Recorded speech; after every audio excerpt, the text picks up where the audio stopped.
I've always wondered what my great-grandparents used to eat.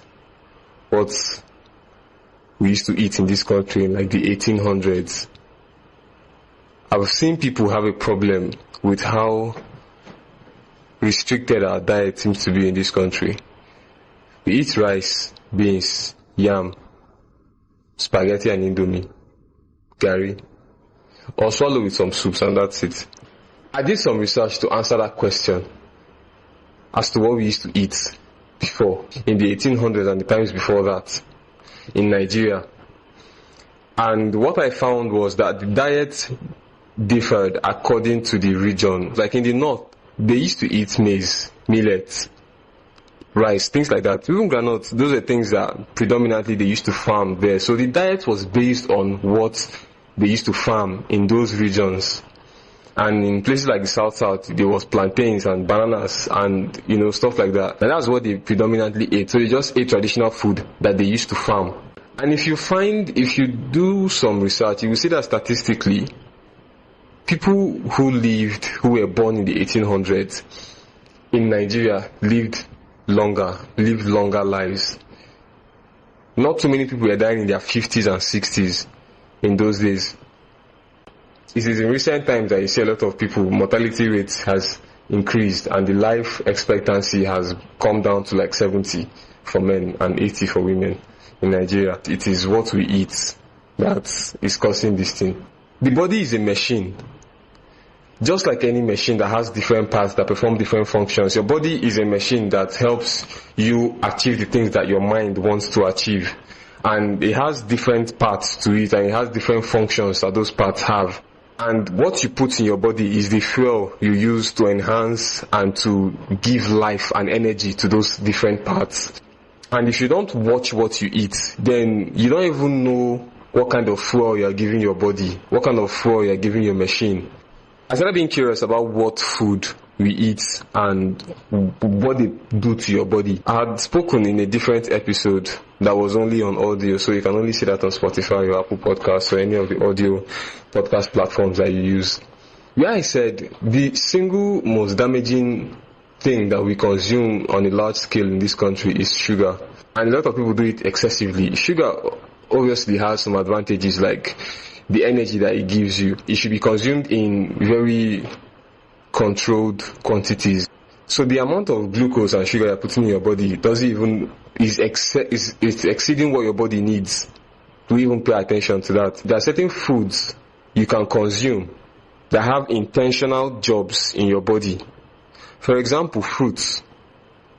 Fruits contain something they call antioxidants. Whatever it is, they are microorganisms. It is too small for me to obviously identify it, but it is something that goes in your body and removes toxins or neutralizes them. So the things that can cause you diseases, they simply neutralize those disease-causing agents in your body. That's what antioxidants do, and you get those from fruits and vegetables. And so I find myself eating a lot of carrots and apples. Apples specifically improves your heart health and promotes weight loss. I don't have any issue with weight, so I don't need weight loss. But the saying that an apple a day keeps the doctor away is something I've taken to heart. Fruits give you vitamins. It's difficult to get all the vitamins you need in the proportions that you should have them from just diet, from just like your meals. Is why you have to supplement it with fruits. It is highly important. I went to a boarding school in Kaduna that was very, very intentional about the diet that we had. And we had fruits with almost every meal. And I just thought it was a nice thing to do. I didn't have the consciousness, the presence of mind that these things have what they do in your body, and you have to augment your meals with certain things to make sure that it goes well, to make sure that your body is getting the proper flow that it needs to perform for you.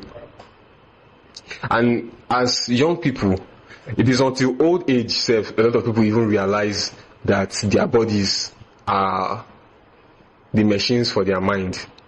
Your consciousness is in your mind, and your body is just for example, if they ask you, this is my arm, this is my head, this is my eye, this is not me, Me is my mind and my consciousness. And so if you don't separate your body from your mind and use your mind and the knowledge in your mind to take care of your body, then you'll find that you treat your body terribly over time, and then when it catches up to you, it might be too late. I'll give you a story. There's a church member we have, all had, because I don't go to that church anymore. One of them, so 2 church members, right? One is a bike man, and the other one is just a man, a church member. But he's a retired person, so all he has is his pension that he receives. He's on a lot of medicines. May I mention that? No, maybe I should leave that part. Anyway, I just believe that there's a certain weight category you will fall into if you really pay attention to your health, and he was not in that weight category. Now, the one that was a bike man is a church member. So as church members, they know each other. So the bike man church member carried this older man to where he used to go and collect his pension. And from the pension place, he went straight to a pharmacy to go and buy his drugs for the month. And then when he went in there, he realized that his pension, the entirety of it, couldn't buy all the medicine he needed. And he cried. Imagine a man of that age crying. Imagine it's your father crying like that. And that is what can happen to you if you don't take good care of your health with your youth. You don't exercise the way you're supposed to. You don't eat healthy the way you're supposed to. One of the funny things I find about eating healthy, I told one of my friends one time that, you know what, I think I'm going to go on a plant-based diet. I really want to go on a plant-based diet. And even at the time, I already checked my diet and seen that it was 85% plant-based.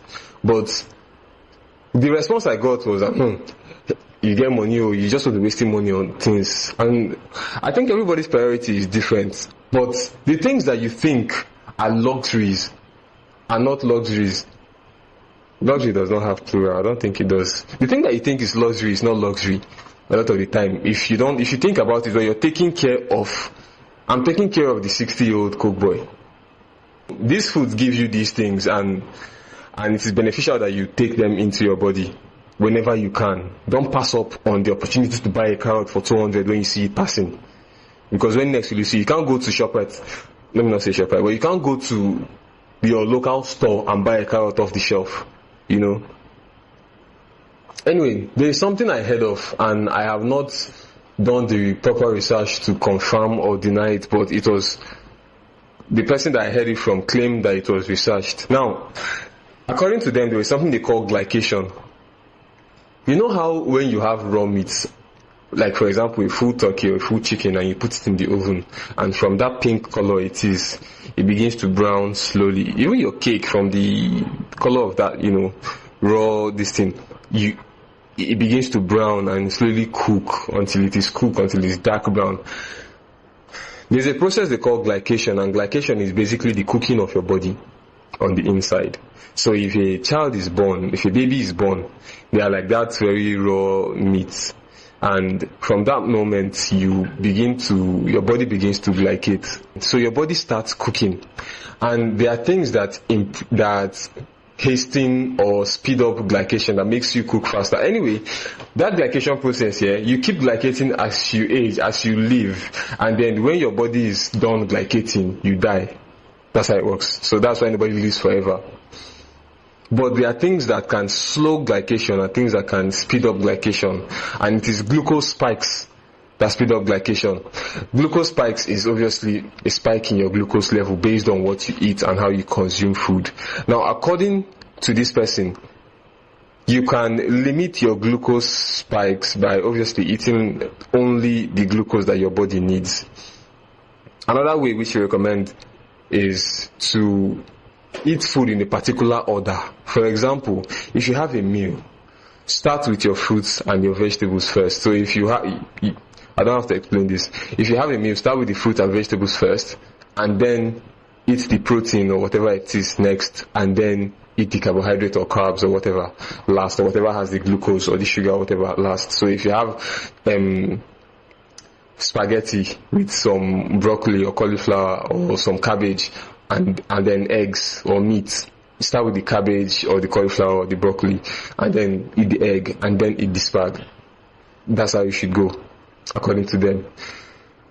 One more thing about your health and how you eat.